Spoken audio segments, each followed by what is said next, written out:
Olá pessoal, eu sou o Samuel Leite e essa é mais uma edição especial do Transformação Digital CBN. A pesquisa sobre segurança de dados no Brasil, realizado pelo Observatório FEBRABAN, a Federação Brasileira de Bancos, em conjunto com o Instituto de Pesquisas Sociais, Políticas e Econômicas, o IPESP, revelou que ataques de phishing que usam fraudes para roubar dados confidenciais cresceu 100% com relação ao ano passado. Enquanto isso, golpes com centrais telefônicas falsas aumentaram cerca de 340%.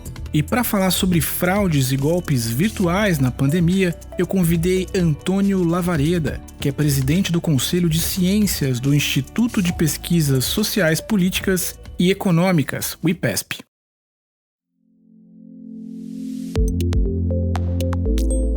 Antônio, ao que se deve o crescente número de golpes e fraudes durante a pandemia?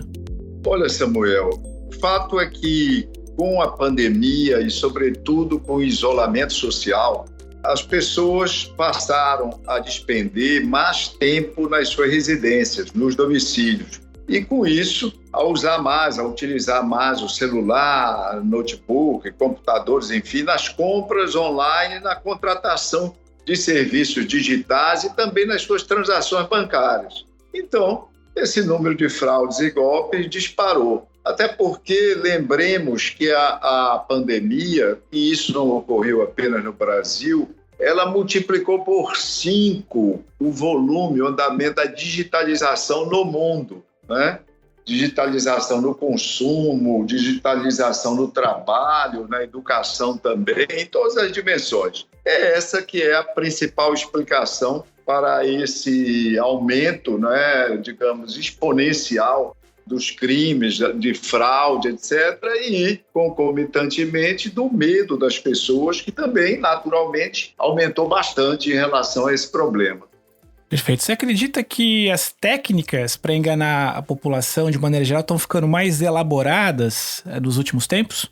Olha, assim como há um aprendizado da sociedade para o bem, obviamente, a evolução tecnológica suscitando o desenvolvimento nas mais diversas áreas, infelizmente, a evolução, a adequação também das práticas criminosas. Para você ter uma ideia, a pescaria digital, segundo a área o laboratório que estuda, que se detém sobre esse assunto na FEBRABAN, a pescaria digital, chamado phishing, cresceu 100% no início de 2021 em relação ao ano passado, ao ano 2020. E os golpes de falsa central telefônica e falso funcionário de banco cresceram ainda até muito mais, cresceram 340%. Então, a cada dia, você ouve falar em novas práticas criminosas sendo levadas a cabo pelos fraudadores, pelos que praticam esses ilícitos.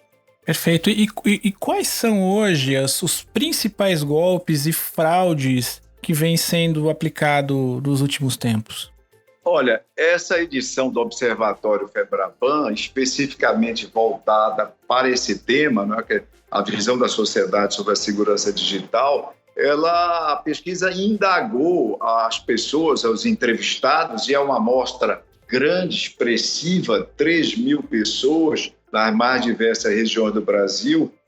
Lembremos que esse é o estudo mais amplo e também mais aprofundado, porque abordou uma temática muito ampla, né, no seu escopo. Ela perguntou, o observatório indagou também as pessoas quais eram os golpes ou fraudes que elas tinham sofrido nesses últimos meses. E o que vem disparado em primeiro lugar, Samuel, é a tal mensagem ou ligação telefônica com solicitação fraudulenta dos dados do indivíduo, dados pessoais, dados bancários. 43% das pessoas já tinham recebido mensagem desse tipo.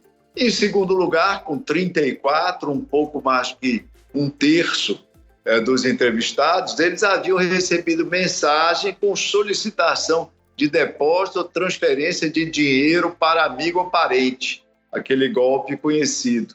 E em terceiro lugar, praticamente 3 em cada 10 pessoas, 29%, haviam sofrido cobrança fraudulenta né, ou registro indevido de compra no seu cartão de débito ou crédito. Então, você tem aí as 3 principais modalidades de golpes ou fraudes devidamente quantificadas nesse registro do Observatório. Antônio, desde aqui a criação do Pix, que foi uma nova forma aí de integração bancária recentemente desenvolvida e amplamente implementada por todo o país, já foram registrados novos golpes tirando proveito desse tipo de tecnologia?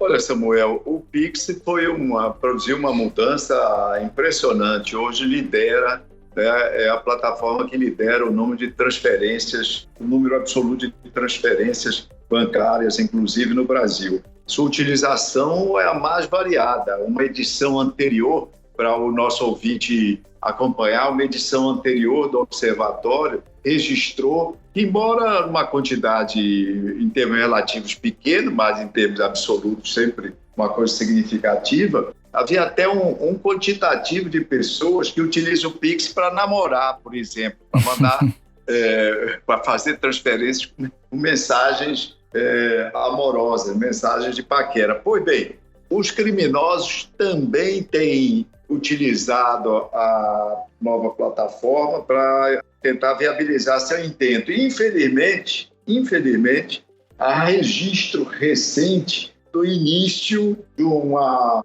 potencial febre de utilização do Pix em sequestros relâmpagos, por exemplo, do Rio de Janeiro. É uma coisa, de fato, bastante preocupante, que tem atraído muita atenção das autoridades, e isso é o que tem ocorrido recentemente. Sequestro relâmpago com utilização do Pix.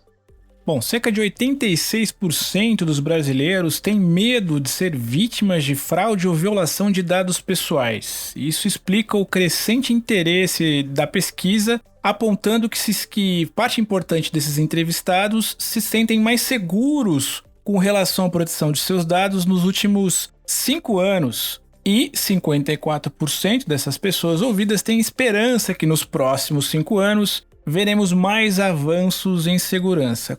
A partir dessas percepções, Antônio, hoje os maiores medos dos brasileiros com relação a golpes e fraudes?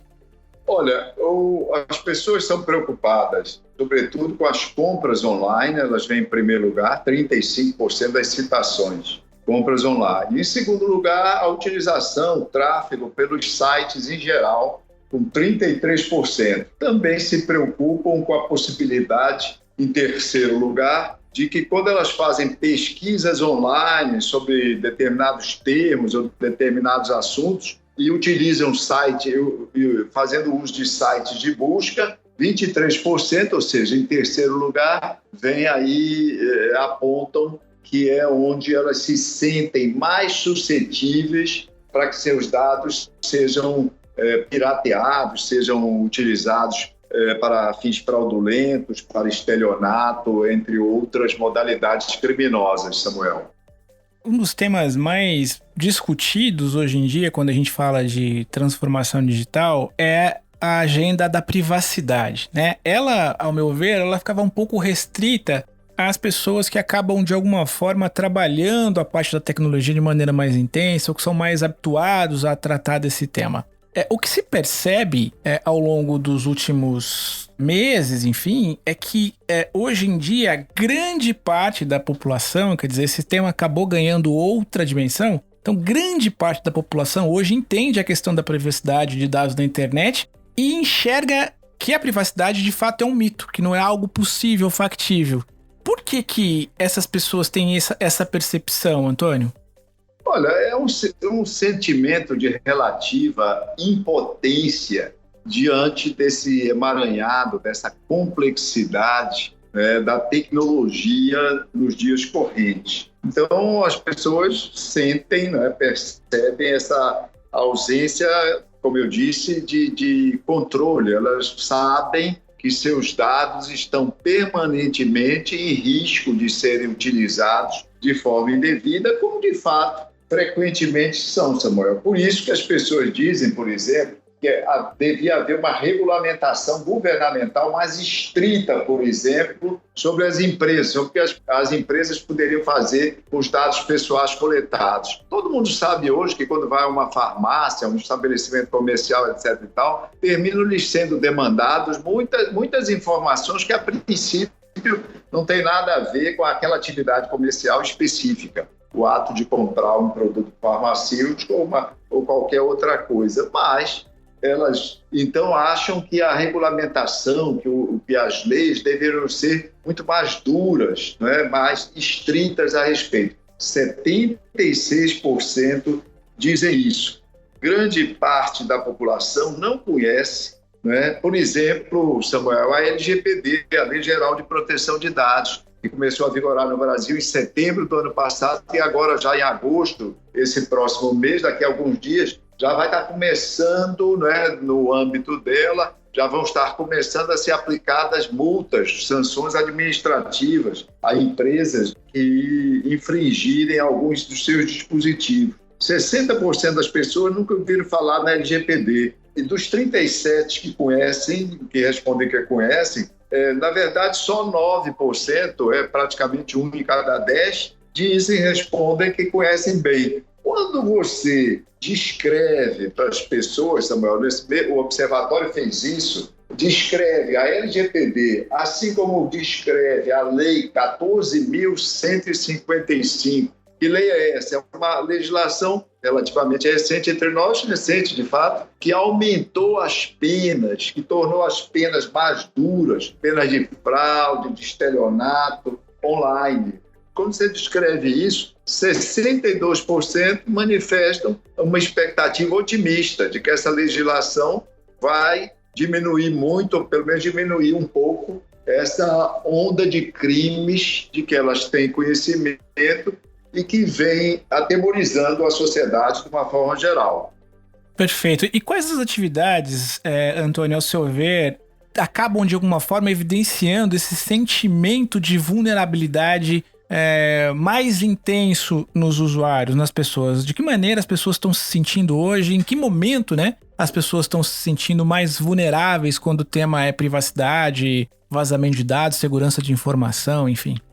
São aquelas situações que eu sugeri, que eu apontei há pouco, que são identificadas na pesquisa, Samuel. É na relação comercial com empresas, quando elas pesquisam, quando elas navegam na internet em busca de dados, em busca de informações, fazendo pesquisa, também quando elas desenvolvem suas atividades até nas redes sociais, quando usam os aplicativos sobre localização física, quando vão fazer os cadastros nos serviços públicos, até mesmo nos jogos online e nas conversas de WhatsApp. As pessoas sabem que em todas essas situações, utilização de plataformas, elas estão expostas a que alguém, entre aspas, se aproprie, colete, capte seus dados, as informações a respeito delas, informações de todo tipo, incluindo informações sobre localização, e venham a fazer o uso que mesmo quando não seja diretamente prejudicial, criminoso, pode ser algo que lhes constranja, como, por exemplo, o conhecimento sobre sua localização física. As pessoas se ressentem do fato de serem acompanhadas até nesse nível de minudência geográfica dos seus deslocamentos e das suas atividades ao longo do dia. Atualmente a gente vê um avanço, e ele é sistemático, né? Sempre que a gente fala de tecnologia e inovação, sempre tem um passo adiante a ser dado, e a gente percebe isso muito claramente quando a gente fala de segurança de informação. Então, a aplicação recorrente de biometria nos dispositivos móveis, né, nos celulares, vem sendo cada vez mais utilizada, mas em que momento que a gente está nessa linha de tempo? O que a gente pode perceber de novidades? O que vem de novo por aí, Antônio, dentro da questão de segurança de dados para garantir uma melhor segurança para as pessoas nos ambientes digitais? Olha, isso aí pode ser contemplado, Samuel, de duas formas, a resposta a isso. Há uma vertente tecnológica, e aí a vertente tecnológica, de fato, não foi o abordado nessa pesquisa, essa vertente, porque ela está associada a um conhecimento muito específico que o comum das pessoas não dispõe para antever, de alguma forma, os passos, né, de evolução do setor. Mas há uma outra estrada, e essa sim pode ser inferida a partir dos dados desse observatório, Samuel, que devem conduzir ou que vão propiciar que se conduza na direção de se conquistar, da sociedade conquistar, dos indivíduos conquistarem o maior padrão de segurança dos seus dados, que é o seguinte: é a combinação virtuosa da legislação, e você vê que o Brasil avançou recentemente. LGPD, já havia na Europa há alguns anos. Brasil, muitos países do mundo não têm ainda uma lei geral de proteção de dados. Então, LGPD, Lei 14.155, ou seja, aumentar as penas, aumentar e fazer com que, uma vez aplicadas essas penas, elas tenham capacidade dissuasória, capacidade de desestimular práticas criminosas nesse campo. E, concomitantemente e fundamentalmente, Samuel, trata-se de incrementar o padrão de informação e, como tal, aumentar correspondentemente a cautela dos indivíduos quanto à utilização dessas ferramentas tecnológicas. Pesquisa mostrou, por exemplo, que há um grande quantitativo de pessoas que não usa senhas fortes. Senhas fortes são aquelas que apresentam maior dificuldade para o seu desvendamento, pela sua identificação pelos criminosos. Há um grande percentual de pessoas que não trocam de senhas com regularidade e que se tornam, assim, presas fáceis dos criminosos. Não, então isso é importante para que as pessoas conscientes, adquirindo cada vez mais consciência, possam se precaver, se acautelar e, como tal, diminuir a prática de crimes e mesmo, não só fraudes, estelionatos, como também apropriação indevida pelas empresas dos seus dados. E entra um quarto componente aí, que para tornar esse terceiro elemento que eu citei há pouco, ou seja, para melhorar o padrão comportamental no atinente a esse tema específico na população, é fundamental que o Estado, que os governos, e não só eles, que as grandes empresas, principalmente, etc., e as instituições de uma forma geral, promovam sistematicamente, Samuel, campanhas de esclarecimento à população. Essas campanhas são absolutamente necessárias, sobretudo se você leva em conta, se nós levarmos em conta, que há dois segmentos do público especialmente vulneráveis nessa era de intensas transações online, de intensa vida digital, por assim dizer. Que setores são esses? São a geração dos mais velhos, né, dos sêniors, dos idosos, mais de 60 anos. Diferentemente da geração Z, dos millennials, eles não foram criados nesse ambiente, então muitos têm uma dificuldade, vamos chamar assim, geracional, de se adequar e de transitar bem, com segurança, nesse universo. E, de outro lado, aqueles que têm mais dificuldade pela formação escolar, né, de se inteirarem, de até compreenderem bem as minúcias, os detalhes disso que eu chamei complexo mundo da tecnologia, que são os brasileiros com uma formação, no máximo, até o nível fundamental. Para você ter uma ideia, Samuel, eles compreendem 38%, praticamente 4 em cada 10 brasileiros estão nessa faixa. E esses dois contingentes são, com certeza, os mais vulneráveis e, por isso, a necessidade do esforço sistemático de comunicação dos governos, das instituições em geral, empresas de grande e de médio porte, para tentar suprir ao máximo essas pessoas com informações que as auxiliem efetivamente, Samuel. É isso, pessoal. Como a gente sempre fala aqui no Transformação Digital CBN, sobretudo num tema importante quanto esse, que é a questão da segurança de dados, da privacidade, eu gostaria aí de reforçar um pouquinho a fala do Antônio Lavareda e refletir contigo dizendo que, claro, a questão da segurança, da privacidade, ela é uma agenda que tem sim uma conexão direta com os meios que são diretamente conectados a essa agenda, né, esse tema, ou seja, as instituições financeiras têm ali uma preocupação e um investimento grande a ser feito. Isso, de fato, a gente percebe que é feito recorrentemente em segurança, em tecnologia, em ferramentas, para que isso possa, de alguma forma, também repercutir num contra-ataque, né, às técnicas utilizadas por essas pessoas que querem usar esses dados de maneira imprópria, querem fraudar, enfim, essas tecnologias, essas instituições. Mas eu entendo também que a população, de maneira geral, e também a imprensa, cabe aqui também uma reflexão importante, precisa ter um papel fundamental, né, de esclarecer, tirar dúvidas, colocar esse tema na agenda de maneira recorrente para que a gente possa ter mais informação, né? A gente só combate temas como esse, né, de privacidade, não só com tecnologia, mas também com muita informação e esclarecimento para a população. Então, a gente entende aqui na CBN, Transformação Digital, que a gente também está de alguma forma fazendo o nosso papel e ele vai ser recorrentemente revisitado, digamos assim, aqui no nosso programa para que a gente possa trazer essa pauta de segurança de dados, de tecnologia, de maneira efetiva e recorrente. Como eu sempre falo, cuide dos seus, fiquem bem e até a próxima, pessoal. Tchau.